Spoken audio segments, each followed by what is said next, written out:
নবী সাল্লাল্লাহু আলাইহি ওয়াসাল্লাম নিজে নাম সিগনেচার করতে পারতেন না, তারপরেও তিনি এই মহাবিশ্বের সবচেয়ে জ্ঞানী মানুষ। তাহলে শিক্ষার মানদণ্ড আসলে কি?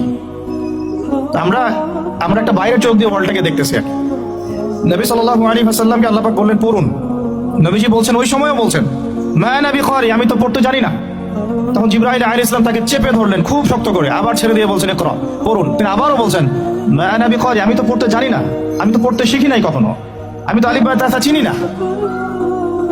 আবার চিপে ধরলেন শক্ত করে, তিনি বলছেন আমার মনে হয় জীবনটা বের হয়ে যাবে, এত শক্ত করে ধরেছেন। ছেড়ে দিলেন, ছেড়ে দিয়ে বললেন ইকরা বিসমি রাব্বিকাল্লাযী খালাক, পড়ুন আপনার রবের নামে যিনি আপনাকে সৃষ্টি করেছেন। মানে পড়া আপনাকে আপনার রবই শিখাবেন ইনশাআল্লাহ। জ্ঞান তাহলে কার পক্ষ থেকে আসবে? আল্লাহর পক্ষ থেকে জ্ঞান আসে। তার মানে ইকরা বিসমি রাব্বিকাল্লাযী খালাক, প্রত্যেকটা ইউনিভার্সিটির বাইরে এই জিনিসটা লেখা আছে। যত সেকুলার ইনস্টিটিউশন আছে যেখানে আল্লাহ বিরোধী সংবিধানও পড়ানো হয়, সেখানেও লেখা আছে ইকরা বিসমি রাব্বিকাল্লাযী খালাক, পড়ুন আপনার রবের নামে যিনি আপনাকে সৃষ্টি করেছেন। তাহলে ওই আয়াতটার কি ব্যাখ্যাটা বুঝলেন আপনারা? এখানে বোঝানো হচ্ছে পড়ুন আপনার সেই রবের নামে যিনি আপনাকে সৃষ্টি করেছেন। মানে যে জ্ঞান আমাকে আল্লাহর দিকে নিয়ে যায় সেটাই হলো দ্য ডেফিনেশন অফ নলেজ। আবার বলতেছি, যে জ্ঞানটা আমাকে আল্লাহর দিকে নিয়ে যাবে সেটাই হলো জ্ঞানের সংজ্ঞা। যে জ্ঞান আমাকে আল্লাহ থেকে দূরে সরায় দেয় ওইটা জ্ঞান নয়। এটাকেই বলে জাহেলিয়া, অজ্ঞতা।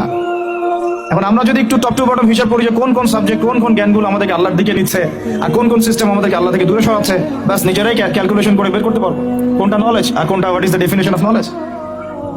তো এখন কথা হচ্ছে, এর পরের আয়াতে আল্লাহ পাক বলছেন যে ইকরা বিসমি রাব্বিকাল্লাযী খালাক, খালাকাল ইনসানা মিন আলাক।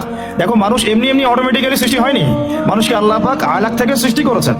যে আল্লাহ তোমাকে সৃষ্টি করেছেন সেই আল্লাহর দিকে যে জ্ঞান তোমাকে নিয়ে যাবে ওই জ্ঞান তুমি চর্চা করো, ওই জ্ঞান তুমি পড়ো।